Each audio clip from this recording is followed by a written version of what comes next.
ساڵتان لەبێت بینەرانی کورسات نیوز من هاوڕۆتۆفیقم دەڵخێم شوی بەرنامی پانۆراما پێتان گەیشتینەوە ماوەی زیاد لە 77 بۆ 78 ڕۆژە بێت موچەی موچەخۆران یاریمی کوردستان تا ئێستا دابەش نەکراوە. ڕاستە ئەمڕۆ وەزارەتی دارایی حکوومەت یاریمی کوردستان لیستی موچەی ڕاگەیاندووە و لە ڕۆژی سێشەمەوە واتە بەیانی دەزەکرێت بە دابەشکردنی موچە، بەڵام بە یەک هەفتە واتە ئەگەر ئەم هەفتەیەشی بچێتە سەر و هەشتا ڕۆژە موچەخۆران یاریمی کوردستان بێپارن، قەرزارن، ناتوانن هەنگاوێک بنێن لە بازاڕە بۆ کڕینی تەنانەت کیلۆیەک تەماتە. ئەم بێموچەیە کاریگەری کردو سەر هەموو چین و توێژەکان لە هەرێمی کوردستان. ئەبینی دەچیتە بازار کاسبکارێک داد و بێدادێتی لە دەست بێبازاڕی، لەو لاشەوە داد و بێدادێتی لە دەست ئەو کرێیانەی کە دەبێ مانگانە ساڵانە بیداتە حکوومەتی یاریمی کوردستان لە بەرامبەر خزمەتگوزاریەکان، لە بەرامبەر ئاو، لە بەرامبەر کارەبا، لە بەرامبەر زەریبە. کێ بەرپرسە ئەلەم دۆخی کە دروست بووە بۆ خەڵکی کوردستان، بۆ کاسبکاران، بۆ ئەوانەی کە لە بازاردا چاوەڕێی دەستی موچەخۆرانن بۆ یەکە موچەیان وەرگرت بێن جوڵەیەک بە پارەکەیان بکەن، ئەمانیش لە ڕێگەی ئەم جوڵەیەوە سوودێک ببینن. کێ هۆکارە بۆی کە ئەم دۆخە ڕۆژ بە ڕۆژ قورس بێت لەسەر هاوڵاتیان، لەسەر موچەخۆران، لەسەر کاسبکاران، لەسەر ئەو چین و توێژانی کە پەیوەندیان هەیە بە موچە و ڕاستەوخۆ کاریگەرە بن بەم دۆخە. ئەم شەو گفتوگۆکەین لەسەر ئەم بابەتە بە میوانداری برای بەڕێزمان کاک ئالان یاسین، سەرۆکی لە قیستێمانی کۆمەڵی کاسبکاران و پیشەوەران کە لە ستۆدیۆ لەگەڵمە. بەخێر بی کاک ئالان. سپاس کاک ئەوڕێ. سپاس کاک ئالان، هەمومان ئەزانین ینی دۆخێک تێکەوتوین لە هەرێمی کوردستانە بەڕاستی دەربازبوومان وەکو چۆنەڵێ زۆر ئاسان نییە، ئەستەمە و قورسە، چەنێ هەوڵەیین ینی دەرباز نابین، چەنێ ینی ئەمانەوێت لە ڕێگایەکی دیکەوە ئەم کارە ساتە قورسە تۆزێ ینی قورسایەکەی لەسەر شارمان کەم بکەینەوە هەرکەم نابێت. ئەم دۆخی کە ئێستا موچەخۆران و بازار و کاسبکارانی تێکەوتەوە بەڕاستی کێ بەرپرسەلی؟ حکوومەتی هەرێمی کوردستان یاخود نەخێر بەغدا بەرپرسەلی؟ بەڵێ زۆر سپاس کاک ئەوڕێ بۆ بەرنامەکەتەوە. من چەندین جارە هەم لە خۆپیشاندنەکانی پێشوو و هەم لە بەرنامەکانی پێشوو باسمان لەسەر موچە و بژێوی ژیانی کاسبکاران و پیشەوەرانی کوردستان کردووە. ئەمە موچەی قەیرانی دارایی بێ موچەی هەفتا ڕۆژە موچە لە هەرێمی کوردستانە نەدراوە. ئەمە لەسەر ڕێخستنەوەی بژێوی ژیانی خەڵکە هەمووی پێیوەسە بەیەکەوە، چێ حکوومەت و چێ کەتی تایبەت و چێ هەموو لایەنە پەیوەنددارەکان لە هەر شوێنێک کێشەیە درزێکە بێ ئەو درزە هەمانەگەێت. ئەم کێشەیەک ئێستا بەرۆکی هەرێمی کوردستان بە تایبەتی سلێمانی گرتووەتەوە، پێیوەسە بە موچەوە هەفتا ڕۆژە موچە نەدراوە. من بە لە خۆمەوە دەست پێکم لە ماڵەکەی خۆمە، من خۆم موچە خۆرم بۆ نمونە تاوان تاسیری زۆری تاسی لەسەر بژێوی ژیانی خۆم و ماڵی خۆم. من ئەو هەفتا ڕۆژە موچەم وەرنەگرت کە موچەم وەرنەگرتووە پێش هەموو شتێک ئەگەر کرێچی بم ئەبێ کرێخانەکەم دانم، پارەی ئینتەرنێت دانم، مناڵەکانم ئەچن بۆ مەکتەب بەسا مناڵی کێ باگەنی بە هەموو مناڵەکان بەسا بە پازەڕم بە تەکسیڕۆن پارەی تەکسیان بۆ دانم، پارەی ڕۆژانیان بەمێ ئەستە مەکتەب شتێ بخۆن بێنەوە. وەزای دەسا لە هەموو ماڵێکە نەخۆشی زەخت هەیە، شەکرە هەیە، چارەسەری ماگانەی چارەسەری ئەم باڵە چارەسەر هەموو ماڵێکیش بۆ نمونە سارێک دوو ساری تێ ئەبانزین ئەمە تو ئەچی داوامەکەی بە چی ئەکەی؟ یعنی کە حکوومەت ئەگەر نەتوانێت موچۆبات بژێوی ژیانی دابین کە تۆ بەچی بتوانانی؟ ینی ئەمە هەموو ئاسەنگە کێشەی زۆر لە ماڵەکان قەیرانێکی زۆری لە ئێستادا دروستکەوە بە تایبەتی بازار. ڕاست بازار ئێستا ئێمە لە خۆپیشاندانەکانی حەوەی شوباتە و زائیدەن و شەڕی داعش و زائیدەن نەخۆشی نەگریسی کۆرونا کە هەمومانی گرتەوە زۆربەی ئایزامان لەدەستدا و لەو سێ مەرحەلەیە بەقەدەر ئەم مەرحەلی ئێستا خەڵک بژێوی ژیانی خراپ نەبووە. کاکە لەو سەردەمانەیە بە تایبەتی باسی کۆرۆنات کرد، خۆڵای کار و کاسبیەوە باش بوو، ینی خەڵک چۆنەڵی نەوەسا بوو لە بازار، ینی بوژا بۆ خەڵک تا ڕادەیە کە ئەگەر موچەیەشی کەمیشی وەرەگر ئەو کاتە ینی هەر بوژا بووە. بەڵام فعلەن ئەمەی ئێستا دەگوزارێتەوە هەشتا ڕۆژ کە موچە نەی بە خەڵک تاوان بازار ڕەوەستێت، ینی قووەتی کڕینی تۆ تەواو هەر ئەوە نەیە و چەند جاریش قەرزە کردو ئێم قەرزە چۆنیتەوە زەحمە نەبێن. کاگەوڕێ ئەم پێم وتی لە کاتی نەخۆشی نەگریسی کۆرۆناکەدا مانگانە موچەیەک ئەدراگە موچەکەش نی موچە ئەدرا بەم نی موچەیە من ئەمتوانی هاوکاری زۆر کەس بکەم لە ڕووی مادی مەعنەوی خۆراک و ئەمانە خەڵکیش تریشە و هاوکاریکە بەس ئێستا کە موچەکە نەبێت کە خۆم پێم نەبێ معاشەکەم نەبێ پارەکەم پێ نەبێت چی بەمە تۆ ناتوانم ئەنی ئەم دۆخی ئێسا کاتێک وتیم بە تایبەتی لە زۆنی سەوزە بێ ئیش و کار و کەسابەتێک ڕووی لە شاری سلێمانی کردووە لە هەولێر وانە ئەین تۆڵێمە ئەم شتەکە بە ئامانجەوە لە ناوچەوە کۆڵەوار بووە ئەم ناوچەیە 100% دەستە ئەنی من وەک خۆم چەند جارێک لە زۆربەی ڕاگەاندنەکان لە زۆربەی چاوپێکەوتنەکانە و سەر خۆشم ئاگادار کردوێتەوە و زۆربەی لیانی پەیوەنددارەکان هەمووشیان لەسەر کۆمەڵێ شتەیە لەسەر کاسبکار و پیشۆری شاری سلێمانی کۆمەڵێ بەرنمەیە کە بۆ سەمایی دانراوە لە هەولێرانێ کۆمەڵی ینی ئەو شتانە چییە کە بۆ پیشەوەر و کاسبکاران لە سلێمانی دانراوە لە هەولێر و لە دۆک و لە ناوچەکانی دیکەنی بەڵێ یاسایەک دەرچووە کاتی خۆی ئێمە لە پەرلەمانی کوردستان لەگەڵ زۆربەی فراکسیۆنەکانی هەموو حیزبەکانە دانیشتین یاسای دەرچوو لە پەرلەمانی کوردستان ساحێب مۆڵێک بۆی هەبوو مۆڵکە لە تۆ بسێنێتەوە ئێمە کۆمەڵی کاسبکاران و پیشەوەرانی کوردستان بە هاوکاری هەموو برادران لە کۆمەڵی کاسبکاران و بە هاوکاری مەکتەبی ڕێکخراوەکان و زۆربەی ئەندام پەرلەمانەکان ئێستا زۆربەی ئەندام پەرلەمانەی کە کاتی خۆی هاوکاری پشتیوانیان دەکردین و زۆربەی ئەو لایەنانەی کە زد مابوون ئێستا لە پەرلەمانی کوردستان نەماون یا کورسیان نەما دەنگیان بەدەستنێناوە ئەوانە زد بوون ئێستا ئەچینە پێش هاوکار پشتیوان هیچیان دیار نەماون ئەم یاسایە دەرچوە لە پەرلەمانی کوردستان لە سلێمانی ئیشی پێکرێت زۆربەی ساحەب مڵکەکانی سلێمانی بویان هەیە کرێچیەکان دەرکەن لە ڕێی مەحکەمەوە بۆشنی هیچ قسێ بکەیت ئەگەر نەشتوانێت لە مای ئەمەدیە بۆ دانی ئەتوانی کرێکی بچی زیاب بکەیت بەڵێ کرێکی بچی لە ئیجرا بۆی دابنێ بەڵێ ئەم یاسایە کە لە سلێمانە ئیشی پێکرێت زۆربەی کێشەی ئایلی لێ کۆتە دوکانێک بۆ نمونە بای 20 دەفتەر بای 30 دەفتەرە ساحەموڵک بۆ لێسێتەوە ئەگەر ساحەموڵکەکە ئەم دۆسێ ئەم داوای لە سلێمانیان نەبردەوە نەقلێکا بۆ هەولێر لە هەولێر لە ڕێی داواکاری گشتی خوانەوە ئەتوان ئەوی کە بیانەی لە هەولێرەکەم بەز سێمانێ پیاخریانی بڕیاری دادوەر لە هەولێرەگەر بۆ دوکانێک یا بۆ مڵچێک لە سلێمانی دەرچێت لێرە پۆلیس جێبەجێیەکە و کاری پێەکە ینی ئەبێت کاری پێکە بەس خۆیان کاری پێ ناکەن زۆر من لە یەک دوو بەرنامەی تریشە وەسەر و خۆشم ئاگادارکەمەوە لەم بەرنامێشە ئەو قسەی کە یەکەم بۆ چەندجاتی دووبارەیەکەمەوە واسە حەوی قسەی خۆشم بۆ بەڵگەشەوە زۆربەی لە بەرپرسەکانی لە هەولێر هاتوون لە سلێمانی ئەوانەی کە مڵکانی کە کێشان هەیە لەکە لەکە کرێچیەکانە کێشانێ ئەوان لێ ژێوری کۆن داواکانە بنەوە بۆ هەولێر یعنی بۆ شێوەیە ئەو مڵکە هەم ئەکڕن هەم داواکەشە بنەوە باشە ئەم جۆرە مامەڵەکردنە لە ڕووی یاساییەوە بۆ مڵک و بۆ پیشەوەر و بۆ کەسانی کە دوکان یاخود هەر مڵکیشان بە کرێگرت و کار و کاسپیتیاکەن ینی پێ دوایە کاریگەری هەبوو لەسەر بازار لەسەر جوڵەی بازار لەسەر ڕێڕەوی ئیشکردن و چۆنەڵی ئەو بازرگانەی کە دەگوزارێت لە شاری سلێمانیە بە دڵنیا و تاسی زۆر لەسەر تۆ دوکانێک بچی دوکانێک بکڕی پەپەجا دەفتەر بە 16 لە وەرزی بە 70 دوکانە کڕی بە 100 دوکانێک کڕی ئەمانە هەیە تۆ ئەچی بیکڕی ناوێریشی بیکڕی لە بەرەوەی ئەم کێشانە ئێستا ساحەموڵک و کرێچی کێشێکی زۆر سەرەکی لە شاری سلێمانی کە دروست بووە و چەند جارێکیش لایانی پەیوەندیدار دانیشتن لەگەڵیا قسەمان کردووە ئەم یاسا کاری پێنەکەی لە ئێستا وەسانومانە باش تۆ کە دوکانی بیکڕی نتوانی کاری تیا بکەیت و حکومت پشتێ نەگرێ و لە ڕێداواکاری گشتیەوە خەڵک بۆ واسە واسەکاری بێ دوکانێک لێسێتەوە تو ئیشی چێکایی ناتوانانی کەسابە دەکەی زۆربەی خەڵک لەگە ساحەموڵکانە ڕێەکەون دوکانەکە گەدە دەفتەریشکا بە دوو دەفتەر لێ دەرچێت لە بەرەوەی ساحەموڵەکەی لێ باتەوە بە زۆر دوکانێکی چۆڵکەوە زە کەسابەتەکەی بێنێ ئەمە لە زۆربەی ساحەموڵکانی سلێمانیە ئەو مڵکانی کە سەربەسە قفڵی زۆربەی خەڵکی دەوڵەمەنی ئەم شارە و دەروی شایشە بە تایبەتی هەولێرش بە بەڵگەوە کەواتە ینی بەدەر لەوەی کە تۆ بێموچەیە ینی خەڵک لە قەیرانێکی دارایی قورسایە و پارەیەک نییە کە خەڵک بێتە بازار ینی شتی پێ بکڕێت و ئەو پێداویستیانی کە ڕۆژانەیە مانگانەیە هەر شتێکە پێ بکڕێت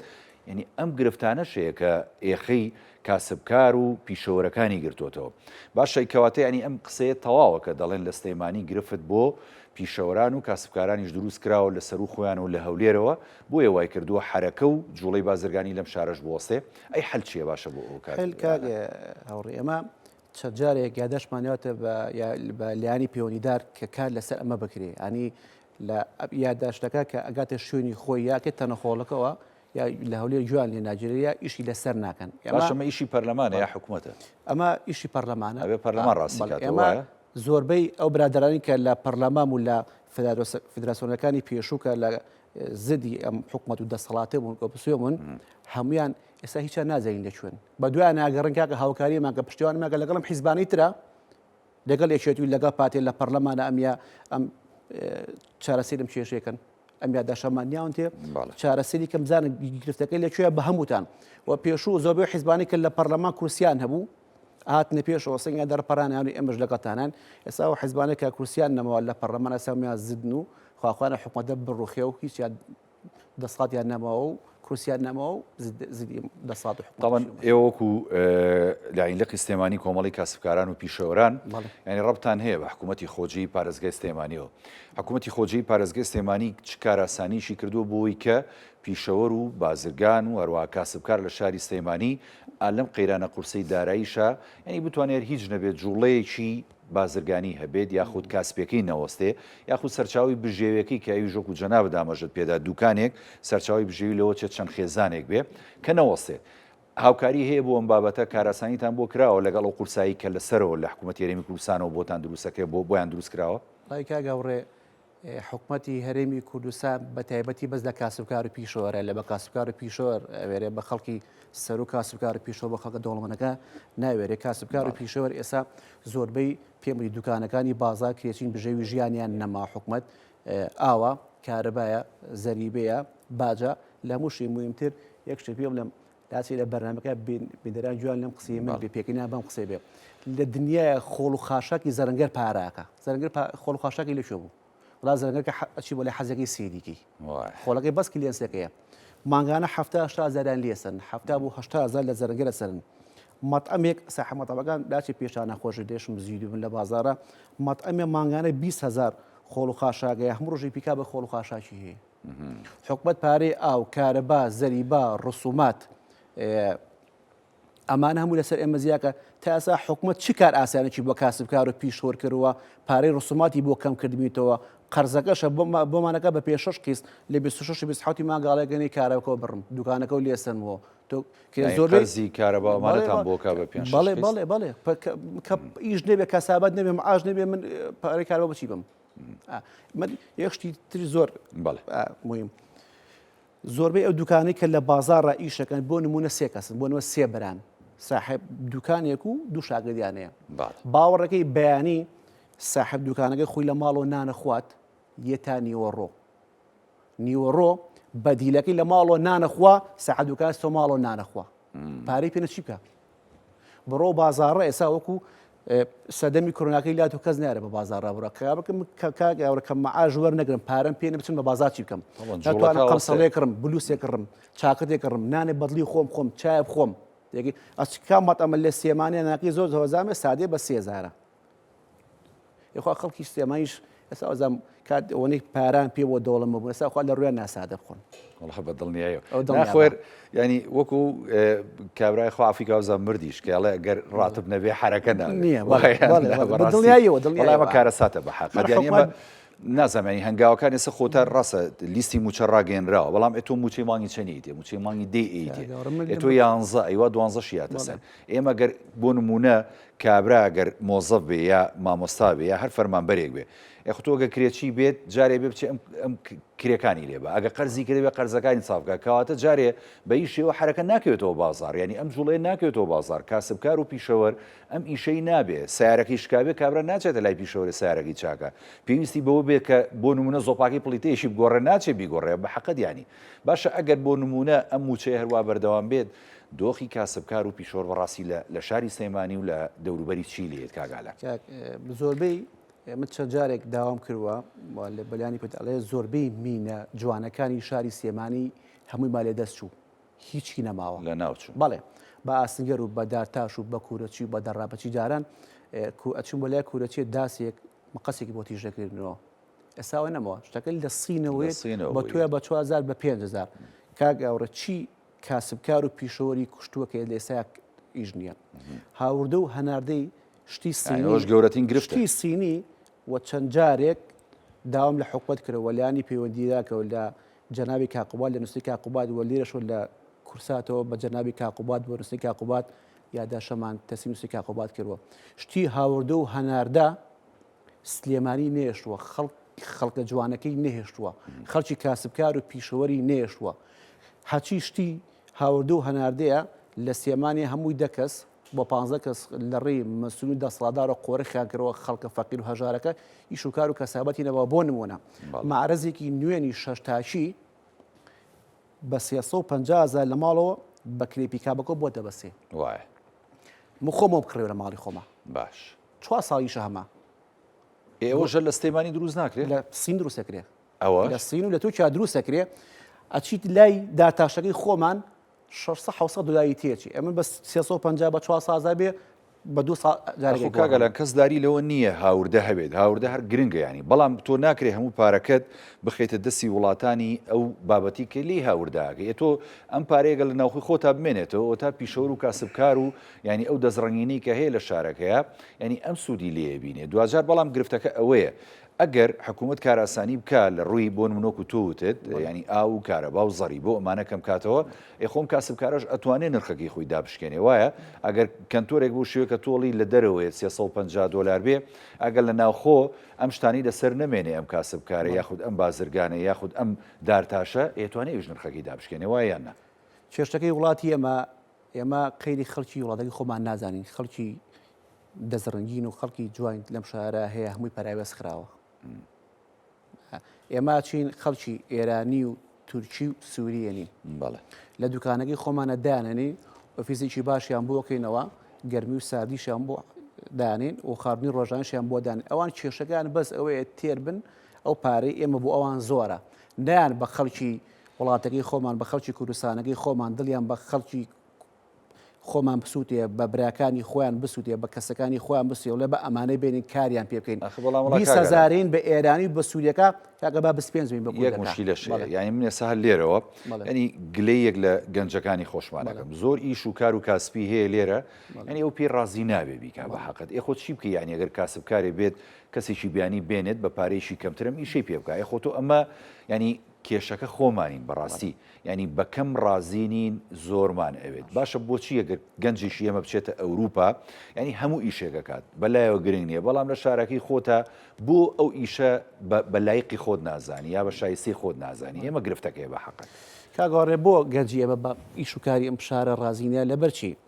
هەفتە ڕۆژە موچە نەدراوە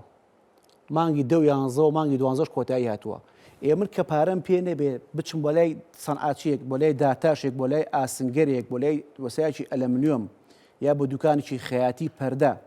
ئێکە من نەچم بیکڕم ئیش بکەم پارەخەم بازاڕەوە کابرا مەزبورە شاگردەکەی ڕۆژانەکەی بۆ کەمەکاتەوە دەری کات خۆی بڕوا وای لەگە خۆی بڕوا کاگە گەنجی ئەم شارەکە گاوڕەمووی سەی لێ تێکچووە هەمووی تووشی نەخۆشی نەفسی بووە بەبێ ئیش و بەبێ کار و بەبێ مەعاش و بەبێ ئەوە ئیشوە ڕۆژیوار گەنجیواوی سەپاقە دەکێشێ گەنجیوا لە 12 تا 6 باین دوو نەگەرە سێ نەگەلا کێشە تووشی نەخۆشی نەفسی و لە بەیشت لێ بەکای کارەبانی ئاونێ 12 شەو 11 شەو لێ مۆبایلەکە دەکەی بە شەحنەوە تاوانی گڵۆپی مۆبایلەکە ویشەکە لای شەحنە سینەکە ژەکڕی بەشی هەفتەیە ناکە چارەسەر چییە بۆ ئەم خەیران و دۆخە قورسی کە بەسەر خەڵک هاتووە بەڕاستی ینی حکوومەت یاریمی کوردستان ینی حکوومەتی کاربڕێکرد ئێمە هەنگاوەکانێتی بە حەقەت ینی هەنگاوەکانی هەم سستە هەم ئەوە تا بۆ نمونە ئێمە کە ئەڵین کێشەی موچە لەگەڵ بەغدا کێشەی موچە لەگەڵ بەغدا ینی خۆیان ئەڵێن چارەسەر بووە کەچی هەر خۆشیان زۆر جار ینی تا گرفت و کێشە دروستەکەن لەگەڵ بەغدایە بۆی کە موچەکە درەنگ بێت خۆ بەغدا هەموو هەنگاوەکانی ناوە بە تایبەتی ئەمەگەر باسی موچە بکەین بەغدا بڕیارێکی دادگای باڵای فیدرالی هەیە لە وەرە تەوتینکە موچەی خۆت لە کاتی خۆتا وەربگرە فەرمانبەر و موچە خۆرانی یاریمی کوردستان بۆ ئەمە ناکە ئێکەواتە مەیشێکە لە هۆکارە سەرێکیەکان کەوای کردووە لە دۆخی موچەخۆر لە دۆخی بازار و کاسبکار لە دۆخی گەنجانی ئەم وڵاتەمان کە ئاو بم ئاقارەیە بڕا بەڕاستی وڵای کا گەورەسا کێشەی سەرەکیەمە لە کوردستانە بە تایبەتی لە ناو کاسبکار و پیشەوە خەڵکی بازارە کێشەکە ئەوەیە بەیانی کە دانیشی لەسەر سەرکار و کەسابەت و بژێوی ژیان دام ئەڵێم شۆتە ئیسلامی چی وتوە ئەینێرێ ئەگە حکوومەتی هەرێم و هەڵسێ بە جێبەجێکردنی ئەو خاڵانەی کە بەغا یاوەتی بە حکوومەتی هەرێم جێبەجی بکە ڕادستکردنی سنوورەکان و پارەی ڕسوماتی داهاتی ناوخۆ بە تایبەتی مرور و زەریبە و زەمان و ئەمانە بێ بە حکوومەتی عێراق حکوومەتی عێراقیش ناتوانێت بڵێن دابێت لەبەر حکوومەتی عێراق نایگە حکوومەتی عێراق بیایە حکوومەتی حکومەتی هەرێم بێ ئاف حکومەتی عراقیش پارەکەی نارو ئەمانیش دەسی پێکن ڕۆژێگە و ڕۆژێک نایەتە من معاشی مانگی داهاتووە کاکە زین لەکێوە ئەلە سێشەمەیە زۆر دەمێک منەتانی خەمە چۆندەی بژێرم باوەڕ ناکەم باوەڕم لە بڕی حکومەتی هەرێم هیچ سێک ئەعتیبارێکی لای خەڵک نەماوانی بوو بە گاڵتەشی خەڵک خوان وان لە خۆیان کرد ئەگەر حکومەتی هەرێم لەسەر ئەم شێوازە موچە بە خەڵک وە دڵنیا بە خەڵکی هەرێمی کوردستان بە تایبەتی خەڵکی سلێمانی لیان قبوڵ ناکە خەڵکی سلێمانی زۆر لەوە گەوترە حکومەتی هەرێم لە هەولێر و یاری بە خەڵکی سلێمانی بە پایتەختی ڕۆشنبیریەکە و ئێمە دڵمان بە یەک شت خۆش بۆ پێش هەڵبژاردنەکان و ناکوینە سەرەوە بۆ مامکەن و داواکەین و ئەمانە ئێمە پێش هەڵبژاردنەکان چەند باڵێنێکمان لە جەنابی سەرۆکاک باڤڵە وەرگتووە چارەسەری کێشەی کاسبکار و پیشەوەری بازار کە دڵمان بۆ خۆش ئومێدیشمان بۆ هەیە و کۆمەڵێشتی ڕۆتینە لە بازارە خۆڕکردنی کۆمەڵێ ئیشی گەورە بەدەست ئەمە ئەوە بوو بۆ سەرانە سەرن و ئەم پارە لەو سەرن و ئەمان چارەسەر بووە بەڵە چارەسەر بووە سا خەڵک بە ئازادی لە بەسەحەتدا بازای دۆلارەکە پارەی پێ لە بازار ئیجگەرەکە پارەی پێ هیچ کێشەی لە سەرانێ نەماوە ئامە گوزەشت ومێدێکمان هەیە کێشەکانی کەشتان چارەسەرێکمان هەیە وادیشی بیان کاک بابێڵ چارەسەری کێشەی کاسبکار و پیشەوەر بکە بە تایبەتی ئەو پیشەوەرانی کە لە ناوچەی پیشسازیە هەیە ئێمە لە هوانە لە ساڵی 2005 کاگە هاوڕێ زەویانە بە پیشەوەران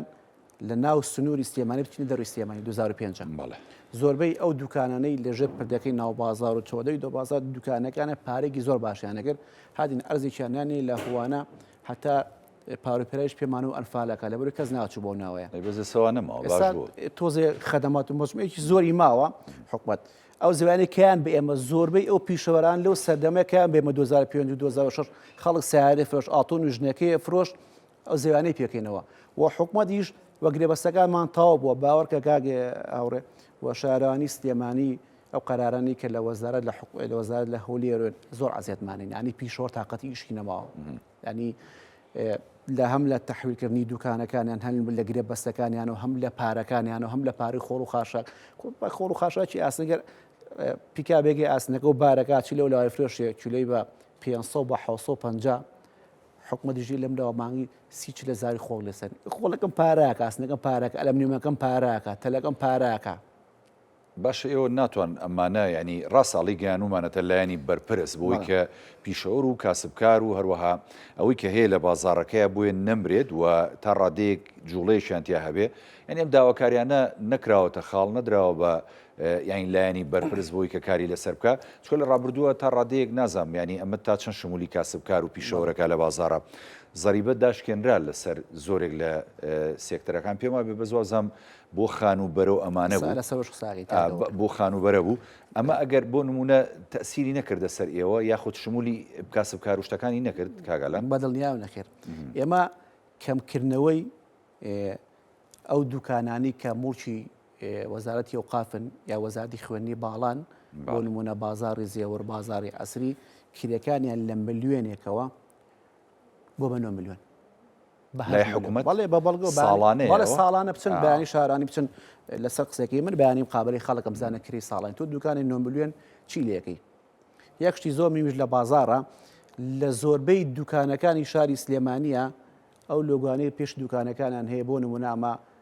فڵان مەطعەم فڵان کەبابخانە فڵان کەمالیات فڵان ئاسگەر ئەمان هەموو ئەو خۆدانی کە پێش دوکانەکان هەموو لەزگەی لێدراوە بۆیاخ کراوە لەبەرەوەی حکومەت پارێکی زۆر زەریبە ڕوسوماتیان لێسێنێ زۆربەی خەڵکی بیانی کێتە بازارەوە خەڵکی دەروی ئەم هەرێمە ئەگەڕێ ساعتێک گەڕێ بۆ دوکانەکە نازان دوکانەکەی هیچی پێوە نیە گرفتە ینی لە هەمووشی پارەی خۆڵ و خاشاک و ئەو کارەبا و زۆبەی ئەو تابلوانە و چەند جارێک و لایانی پەیوەندیدار بە تایبەتی جەنابی کاقوباد نووسنگی کاقوباد لە سەرخەتە و ئەم بەڕوبەرێک گشتیانەی کە لە سلێمانیان کە ئێمە چەنددارە سەردانیمان کردو ئەوە نەچوون دەلایەنەوە مەش بە حاڵی خۆم باڕم بە کەسیان نمەوە ینی پێتان وایە لە حکوومەتی ئایندەی هەرێمی کوردستان بە تایبەتی ینی ئەو بەرنامەی کە یەکێتی نیشتیمانی کوردستان دایناوە بۆ خزمەتی خەڵک بتوانێت ینی جێی چارەسەرکردنی ئەم کێشانی تیا بکاتەوە وەڵای کاگە هاوڕێ من بەس یەک ئومێدمێ ئیش ئەمە نەبێتە موجامە لە ئۆمان و چەند جارێک من بەس ئومێدم بە جەنابی سەرۆکات باڤڵێ ناوەکو مێدم بە هیچ بەڕێبەرێکی گشتی لەم شارە نییە و من لێرەشەوە داوا لە جەنابی کاقوبات و جەنابی کاک باڤێڵەکەین ئەم بەڕێبەرە گشتیانەی شاری سلێمانی و زۆنی سەوز هەمویان خوشک و برایە من لە گۆشی خوێنێ من بیان گۆڕن هەری تۆ بەڕێبەرێک گشتی با 2 ساڵ 3 ساڵ لە شوێنەکانێتەوە بانەکە دە 4 ساڵ و 5 ساڵ دەستی پێ کردووە خۆشەویست نین لە ناو خەڵکە یعنی ئەمانەی ئەمان ئەچیتە لای بەڕێبەرێکی گشتی کە لەسەر پشکی حیزبەکەی خۆمە و برادری خۆمە و کەسی خۆمە وەکو خوشک و برای خۆمە لە حیزبەکە لەگەڵتە کە چوە سەر کورسێکە دووچار کورسێکی خولانەوە لە تۆ چیت سار ڕقەمەکانیان وا لێ کردو جەڕەسیان بووەکەی داخرەوە مەبەستیان بۆ تێکەوە مەبەستیانەی بۆ ناکەنەوە ئەم ناپەرلەمانانەی ئەم جاری پێشوو کەسنە پەرلەمان هیوادارمە کۆ ناپەرلەمانەکانی پێشوونە بە جامڕۆژ و ڕقم مۆبایلەکانیان بگۆڕنە باوارکە ئەمانەی ئەم جارە ئەمەمان ئیش بۆ کردوون و هاوکاریمان کرد و پشتیوانیمان کردوون و ئەمەە لەمان نزیک بوونەوە زۆر خۆشەویست بەس هیوادارێک کە چوونە پەرلەمان ئیش و کارمان بۆ کە تەلەفۆن بۆ کردن ڕەتی نەکەن و ڕقمان لێڵ نەگرن ڕەزامان خۆزنێ بەلایەن وڵای خۆی گرنگەوەیە ینی ئەم بابەتە ینی بەتەشید ینی ئەمە خەمێکی گەورەیەوە پێویستە ینی ئەندام پەرلەمانەکانی داهاتوو کە ینی پەرلەمان جارە چکە بەڕاستی هێشتا دەستی سەرۆکایەتی هێڵ نەبژێراوە کە دەستی سەرۆکایەتی هێڵبژێرا و پەرلەمان کەوتەوەی کە یاسا و ینی بابەتی دیکە لە پەرلەمانە بخاتە مناقەشە و گفتوگۆوە یەکێکا لەم بابەتانە بێ بە تایبەتی بازار چکە بەحەقەت بەهۆی قەیرانی داراییەوە بەهۆی ینی دواکەوتنی موچە بەهۆی ینی دابەژنەکردنی موچە ئەوە تا فەرموو ڕەوشی بازاراوە بم ئاراستە قورسە ڕۆشتووە کە کەستەمە نایناکە هیواداریان بابەتە لە داهاتوو لە پەرلەمانی کوردستان یەکلا بکرێتەوە بە هەوڵ و هیمەتی خەمخۆران ینی حەزەکەم دوواداواکاری کاگالان هەم لە پیشەوەران هەم لە کاسبکاران بە تایبەتی چکە بە حەقەت کە قەیرانی دارایی بێت یعنی بێ ئەمانیش تۆزێت چاویان لە خەڵک بێ بەڕاستی وایە نەکاگالان چکە ڕاستە ئەمان زەخت و فشاریان زۆر بەسەرەوەی بەهۆی زەری بۆ بەهۆی کری ئاو و خۆڵ و کارەبا بە کۆمەڵی بابەتی دیکە بەڵام داواکاریت لەوان چیە بووی کە چاویان لە خوشکوبراکانیشان بێوانی کە موچەخۆڕن و پارەیەشی کەم لە گیرفانیانەوە هەر نیشە باسیشان ئەی بە حەقەت تۆ موچەی مانگی دەوەرەگەت چارەسەر هیچی بۆ ناکەوە داواکاری چیە لەوە وەڵا لێرەوە داواکاریم لە سەرۆکی شارانی سلێمانیە بۆ گرێبەستانی ساڵانەی پیشەوەرانی داتاش و ئاسنگەر و ئەلەموو پیشەکان پێ بچێتەوە و ئەو گرێبەستانی کە لەگەڵ پیشەوەرانە کردووانە گرێبەستێکی ساڵانەکەی زۆر کەمە وەکرێکی زۆرە و کۆمەڵێ خاڵێ لە تەحویلکردنی دوکانەکانیان لە مۆڵە دەرێنانی دوکانەکانیانەوە کار ئاسانیان بۆکەن هاوکاریان کەن و پشتیوانیان کەن و لێرەشەوە داواکی تریشم هەر لە سەرۆکی شارەوانی ئەو پیشەوەرانی کە لە ناو شارە ماون بۆ نمونە جادەی برایم پاشا ئێستا بۆ بە شوێنی سەرەکی پزیشکان پیشۆر ناتوانە سەر ئەو جادەی ئیشکا ناتوانانی مەجای ئەوان نیانی ئیشکەن ئەو پیشەوەرانەی کە لە جادەی سەرکارێزن بەرەو خەسەخانەی هیوا ئەچن ئەو جادە ئامە مەجموعی پیشەوەری ئاسنگەر و فیتەر و ئەو جادیان هەموو گرتووە زەویان بۆ دابینکەن خەسخانەی هیوایە خەسخانەی ددانی شۆڕشە خەسخانەی شۆڕش خۆیەتی و خەسەنتەری شەکرەکەیەوە نەخۆشخانەی چەمی ڕێزانە وە سنتەری گوچیلەکەیە وە سنتەری تیشکەکەیە و ڕاستەی ئام لەوایە و خەسخانی دەرونەکەش هەمووی لەسەر ئەو جادێ بەیانیان ئیسیحامێکی زۆر لەسەر ئەو جادەی سەرکارەت بارەبەر مەخفەرەکە ئەبێت و داواکە دیش لە شارانی سلێمانی بەو کریانی ئەو قاف وەزارەتی خوێنی باڵایە بچێتەوە و کرێکانیان زۆر لە بەڕێ حکوومەت ئەگەر لە ئێسادا کرێکانیان بۆ کەم نکاتەوە باز ڕسوماتیان بۆ کەم نکاتەوە ئەبێ خەڵکی کاسبکار و پیشەوەر واز لەو کارە ببێت. زۆر سوپاس بۆ برای ڕزمە کاگەلان یاسین سەرۆکی لقی سلێمانی کۆمەڵەی کاسبکاران و پیشەوەران کە لە بەرنامەی پانۆراما لەگەڵمان سوپاس بەڵێ بینەرانی بەڕێز هەڵقێم شەوی پانۆراماتان پێشکەشکرا خواتان لەگەڵ.